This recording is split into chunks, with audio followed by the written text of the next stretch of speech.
Bienvenue pour le chapitre, la leçon suivante.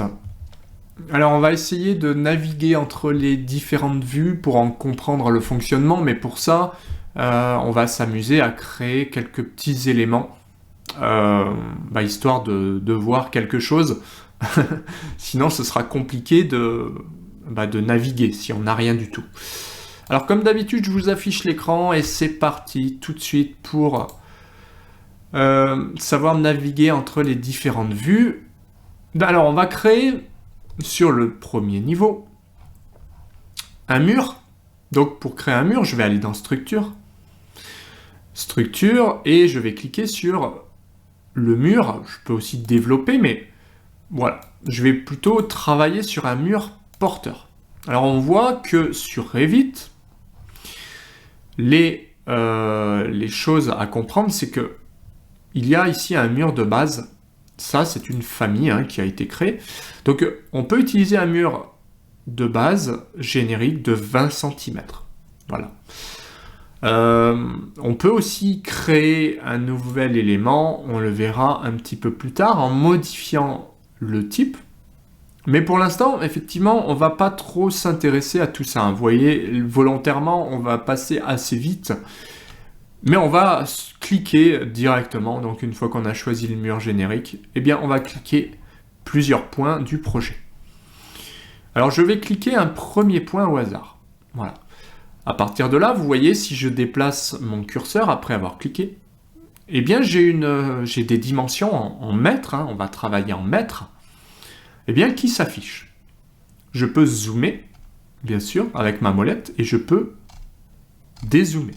Plus je dézoome, plus je pourrais faire un mur long, et plus je zoome, plus je considère que je vais me rapprocher pour faire quelque chose de plus précis, on le voit ici.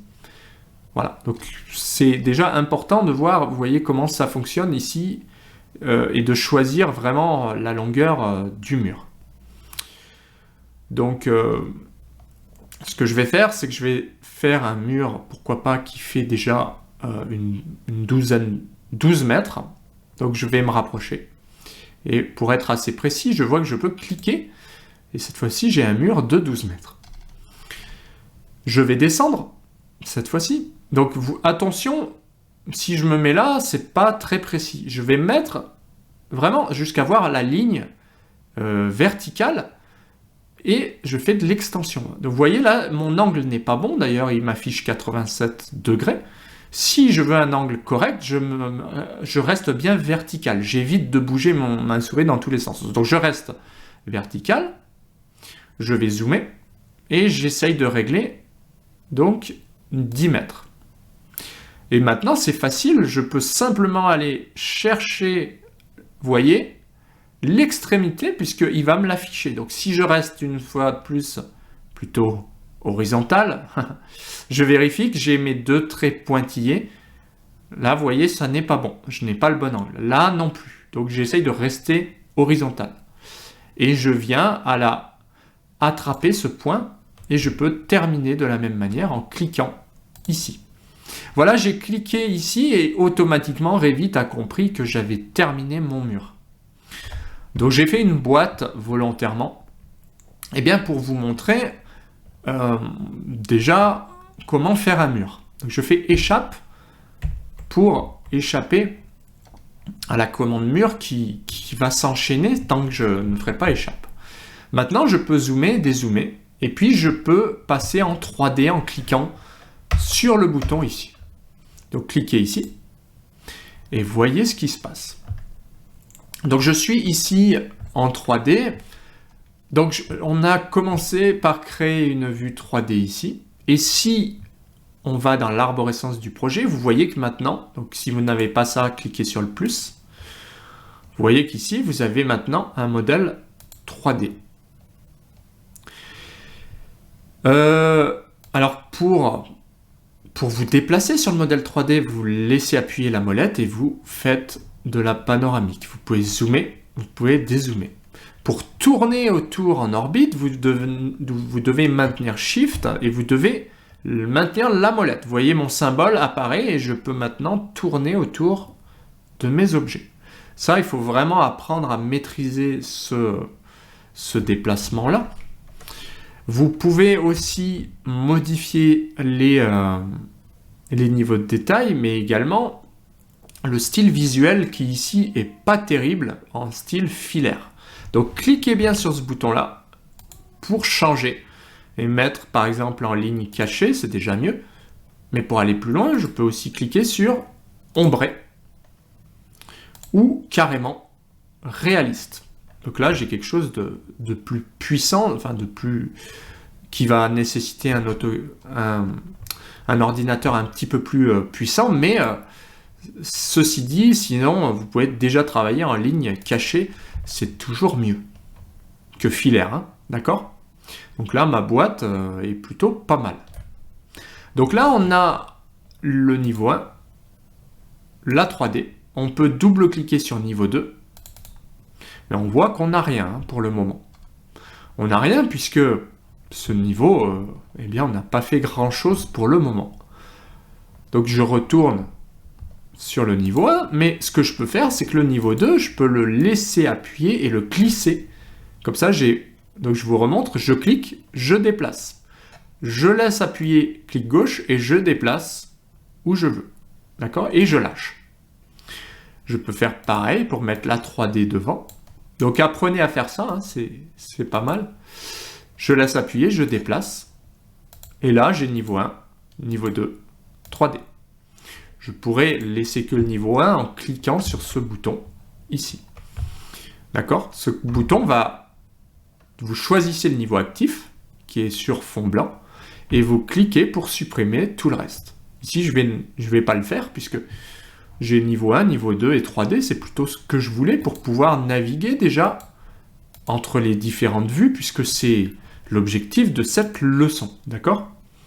C'est savoir naviguer entre les différentes vues. Alors, je peux aussi faire une coupe, ça fera une vue de plus, en utilisant l'outil rapide coupe qu'on va retrouver dans vue et coupe, ou 3D aussi. Mais vous voyez, je peux rester en structure et m'amuser à faire de la 3D et une coupe ici. Alors je vais sélectionner coupe et je vais faire une coupe de là, donc je clique ici, jusque là. Alors vous voyez, on va annuler. Pourquoi? Parce que j'ai été un peu vite. Vous avez vu, j'ai déjà, si je reviens sur coupe, j'ai coupe du bâtiment ou coupe de mur. Donc on peut faire pas mal de choses à partir de là. La différence, c'est que la coupe de bâtiment, la coupe de mur sera plutôt comme ceci, avec cette présentation-là. D'accord? Alors que, alors je vais la supprimer, oui. Alors que la coupe de bâtiment sera plutôt comme ceci. Donc, moi, j'utilise plutôt l'autre. C'est une question de... Alors, pareil, je vous sélectionnez en cliquant. Vous faites Sup au clavier. Voilà, et je peux... Alors, sinon, je laisse appuyer, je fais ça, et je fais Sup. Voilà, c'est plus simple. En fait, c'est une sélection étendue, hein, comme ceci. Donc, entraînez-vous à faire une sélection. Par exemple, si je sélectionne ça, je fais une seule sélection. Si je fais ça, je sélectionne que ce qui est dans la sélection. Mais si je fais l'inverse et que je pars de la droite vers la gauche, je sélectionne tout ce qui est coupé. Donc, vous voyez la nuance? Ici, je fais une sélection comme ceci. Donc, tout ce qui est dans le cadre est pris, mais ce qui n'est pas dans le cadre n'est pas pris. Par contre, si je fais ça, tout ce qui est coupé par les lignes pointillées est pris quand même. D'accord? Même sans... alors que là, non. Là, si je fais ça, ça n'est pas pris. Hein. Ici, ça n'est pas pris. Les deux murs ici, je ne peux pas les prendre. Possibilité, maintenir Shift, Contrôle, pardon, pour ajouter des sélections. Mais je dois quand même le faire manuellement, un par un. D'accord? Shift, c'est le contraire, c'est pour désélectionner. Je fais donc ça pour tout sélectionner. C'est pour ça que quand j'ai fait ma coupe, j'ai sélectionné comme ceci pour être sûr de sélectionner ma coupe. Alors je recommence, je clique ici, coupe du mur. Je vais de là jusque là. Donc j'essaye de rester plutôt horizontal. Donc vous voyez, horizontal, j'ai un pointillé qui apparaît à droite. Et à partir de là, je peux cliquer pour valider. Ici, je vais régler la profondeur de la coupe. C'est-à-dire que si je fais ça, je n'aurai pas ce mur-là. Si je me mets là, je verrai ce mur-là. D'accord? Je clique ici pour valider. Je vais maintenant double-cliquer pour aller voir ma coupe. Alors attention, pas n'importe comment, je suis allé un peu vite. Pour ouvrir la coupe, je dois double-cliquer ici, pas là, par exemple. Si je double-clique là, normalement, il ne se passe rien. Bon. Parfois, ça fonctionne. Mais bref, sachez qu'il vaut mieux viser le texte, donc double-cliquer sur le texte pour être dirigé. Où ça? Eh bien, en fait, dans l'arborescence du projet, vous serez dirigé directement ici, dans coupe. Bien sûr, je n'ai qu'une coupe, donc coupe 1. Ça vous évite de faire ça, d'aller ouvrir coupe et d'aller cliquer là. Bien sûr, ça fonctionne aussi. D'ailleurs, au passage, donc ma coupe est là, donc j'ai ma 3D, j'ai ma coupe, donc je suis plutôt satisfait. Si vous revenez sur le niveau 1 et que vous cliquez ici, donc plutôt là, je clique plutôt sur la ligne, je peux faire ça. Hop, je sors en cliquant n'importe où et je retourne sur ma coupe. Vous voyez ce qui se passe, c'est que je n'ai plus le mur qui était au fond. D'accord? Donc c'est pour ça que c'est bien de pouvoir se balader sur le projet parce que là, je verrai mon mur sur la coupe 1 et je peux me balader aussi en 3D. Niveau 2, j'ai rien. Niveau 1, j'ai ça et je peux régler déjà pas mal de choses avec ça. Donc la profondeur de la vue, imaginez que vous ayez d'autres murs, eh bien, si vous voulez les voir, vous devrez aller plus loin. Pour l'instant, c'est du basique. Donc, on a appris dans cette leçon comment gérer donc, les différentes vues, comment créer des murs simples, et donc comment naviguer entre les différentes vues. On se retrouve juste après pour savoir comment renommer et supprimer des niveaux.